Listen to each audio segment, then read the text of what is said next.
Now, a few weeks ago I asked to actually have an attempt to feel some of your desires, and I know some of you did that, to feel some of your desires and start acting upon them. And one of the things you would have noticed is that when you started acting upon desires that were harmonious with love, you automatically felt some more joy in your life as a result. Right? And this is something we need to come to understand too, that when we act upon our desires that are harmonious with love and truth, then joy results. It's an automatic result when we act upon desires harmonious with love and truth. So, let's just draw that little equation up on our... If we want to have joy or happiness in our life, we must discover our desire.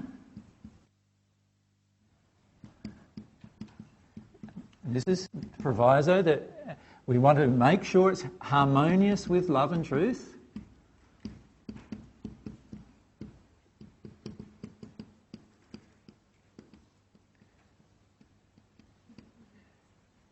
Then we want to act upon it.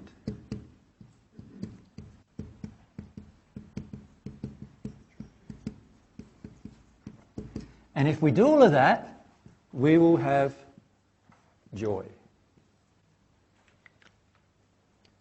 So you could say joy equals discovering your desire plus acting, making sure it's harmonious with love and truth, and then acting upon it. If we add those three together, joy will result in our lives.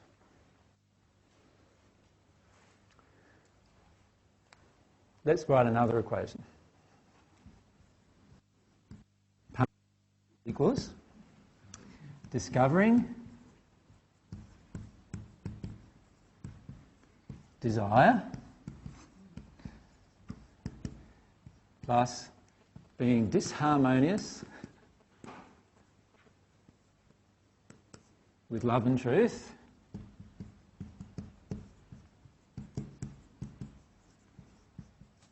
and acting upon it. Can you see it's almost the same equation with one primary difference? The primary difference is the harmony with divine love and truth. So, if we look at this aspect of joy and we look at this aspect of pain, we see that God automatically created a feedback system. Do you understand what I mean by a feedback system? Well, in electronics, the feedback system is used to stop things from going into squealing at you. So, for example, you know the sound system here. This sound system has a thing called a phase lock loop amplifier, which is getting my voice and putting it into an electronic signal. And what it does with my signal is it amplifies my signal, but to stop the signal from being amplified so much that it blows up the amplifier, there's a feedback system there that makes sure that it's kept within a certain range. Does that make sense? And this is what God has done with our desire. God has given us a feedback system so that we can actually see where the ranges of our desire that is safe to us and the ranges of our desire that are unsafe to us. And the feedback system is joy and pain.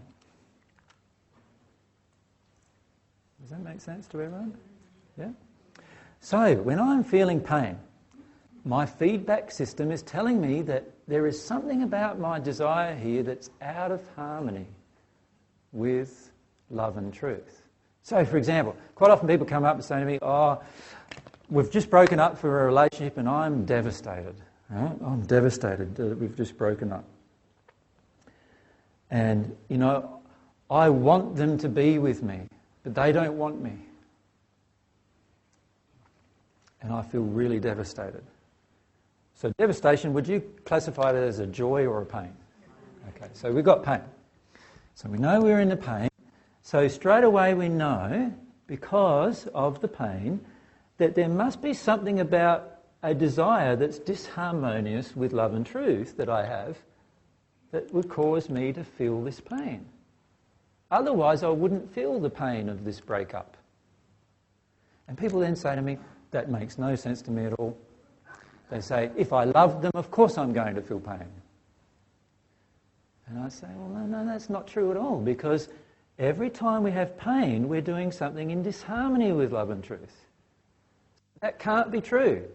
If you love someone, it doesn't automatically result in pain. In fact, if you love somebody, whether they love you back or not, it should result in your pleasure. I don't know if we can have a mic down here. Well, how does that work when you have a desire to speak truth?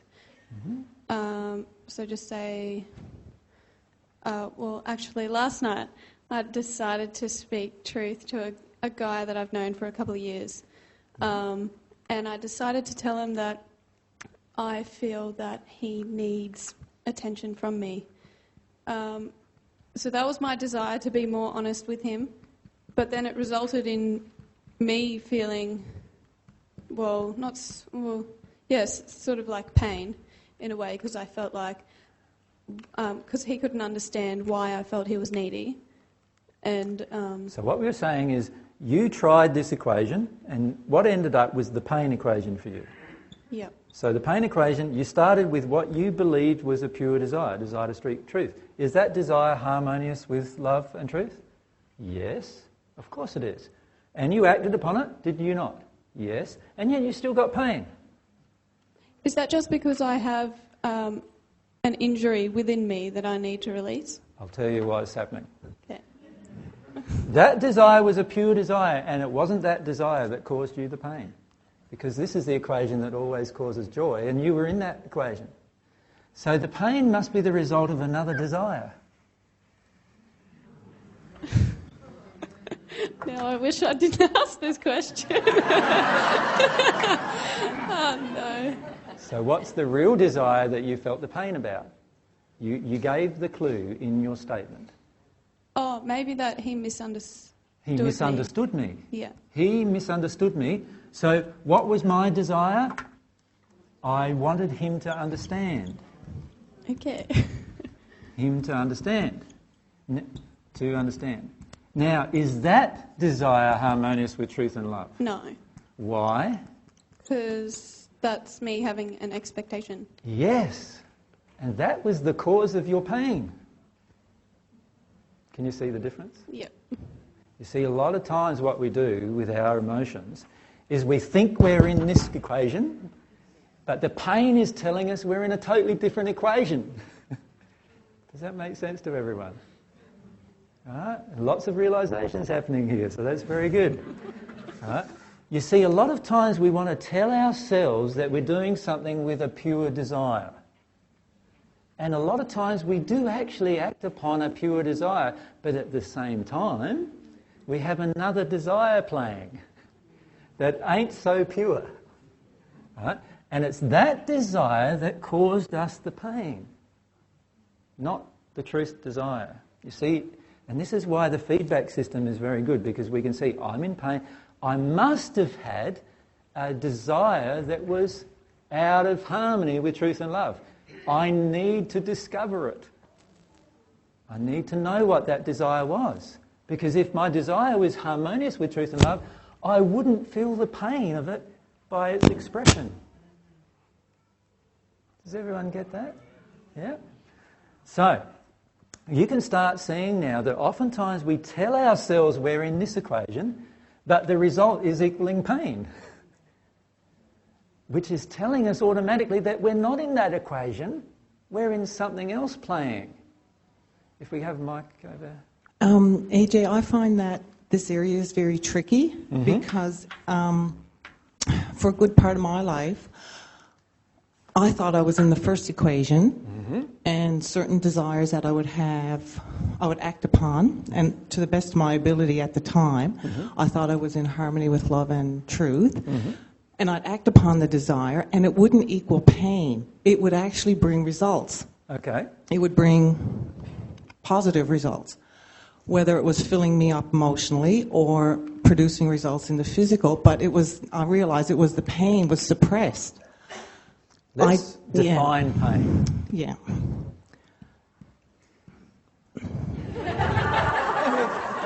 I'm reverting back to my childhood now. So. All right, let's define pain. Pain is anything that causes you pain in your long-term future, in your short-term future, in your current state, in your physical body, in your spirit body, or in your soul. That's fairly comprehensive, isn't it? Okay. You see, what most of the time we do on the earth is we only look at the physical or an immediate emotional benefits to what we do. But we have very little consideration of the longer term effects, right? So let's, how did I just define pain? I can't remember. It's long term, that's right, long term, short term, immediate,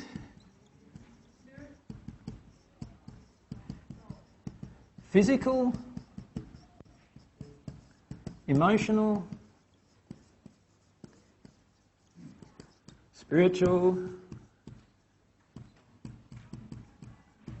or soul-based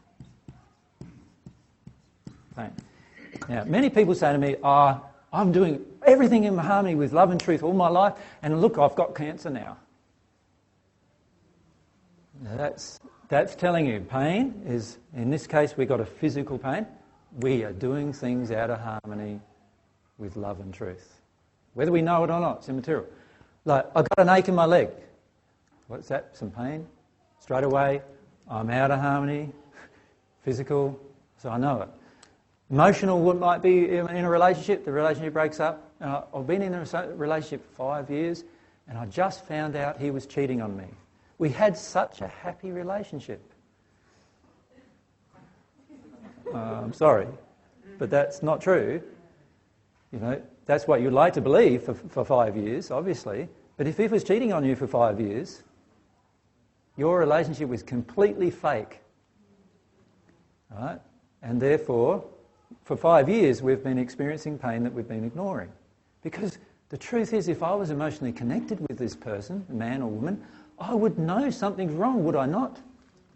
So therefore, I wasn't emotionally connected with them, and I was ignoring the emotional connection because I'm ignoring my emotional pain, and sooner or later some other pain occurs, and that shows me that I was in ignorance in the end. So sooner or later, pain will come to my life if I'm in a state of disharmony with something. You can measure it immediately only if you are in a completely open emotional state. Other than that, you will never be able to measure the pain immediately. And in fact, the majority of times, you will even feel some of your pain is good. Because in the end, a lot of us have addictions, and we'll talk about addictions at another time for a full discussion. But the truth is that if I have an unhealed emotional addictions inside of myself, I am already in a state of pain. Can you see that? So let's say I'm alone and I've got no one in my life, and my addiction is I've got to have someone in my life. I've got to have someone in my life. I've got to always have a man in my life or a woman in my life for me to be happy, let's say. Right? Now, if I just sat by myself in this state where I'm alone, I would be able to feel that pain if I'm honest with myself. Does that make sense? But most of us are not very honest with ourselves because we want to avoid our pain. Right? And that's called denial, which is a totally different subject to what we're discussing about. Right?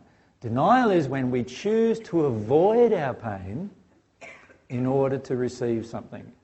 So if I'm in a state of denial, what I will do is I'll go out and enter a relationship that I think I desire.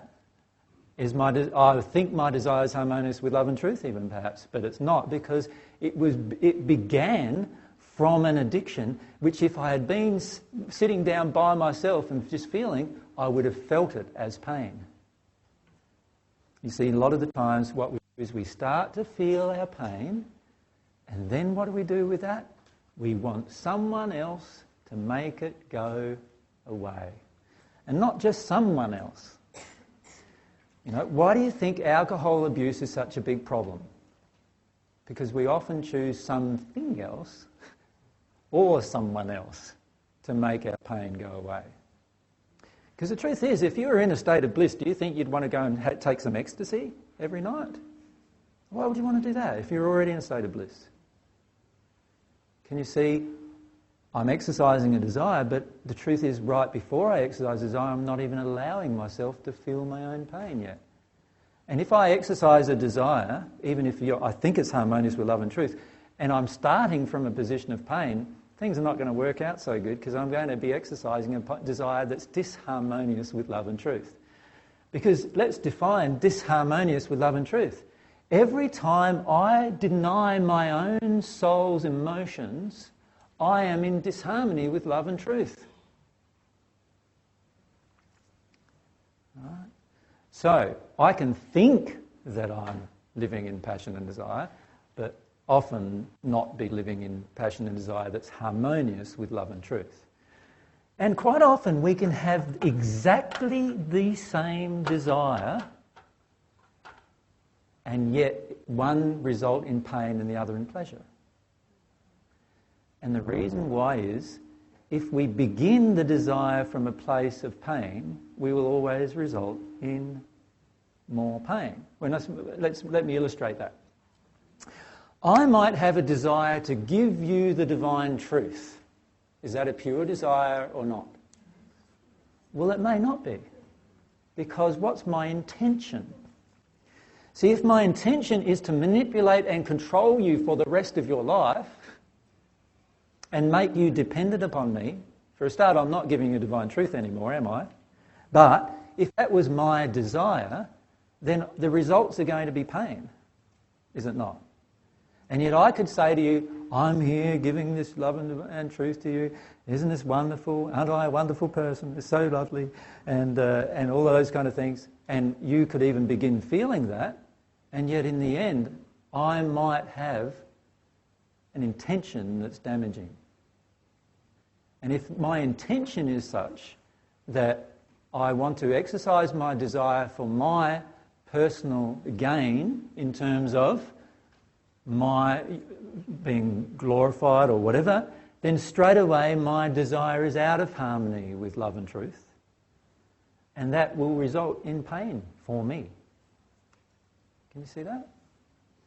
So we need to actually allow ourselves to examine our desire and see the difference between it being in harmony with love and truth and being out of harmony with love and truth. And sometimes we can seduce ourselves. Do you know what it's like to be seduced? And some of you might have been sexually seduced in your life, or seduced into a business that eventually went bad, or seduced into doing something, that when you were a child, remember during your teenage years when you went out and did something that later on turned out to be pretty stupid and you felt pretty embarrassed about? Often we get seduced by peer pressure, do we not, into doing things? Well, in the end, what we really get seduced with is our own addiction. And every time we're seduced, we are not in a state of love and truth, and we're also not in a state of pure desire. Because we're just doing really what somebody else wanted us to do. And that's pointless on this path, isn't it? What you want to do is work out what you want to do, and then do that. And if that's harmonious with love and truth, then you're going to experience the joy of acting upon that. And if that's disharmonious with love and truth, you're going to experience the sorrow that results from acting upon that.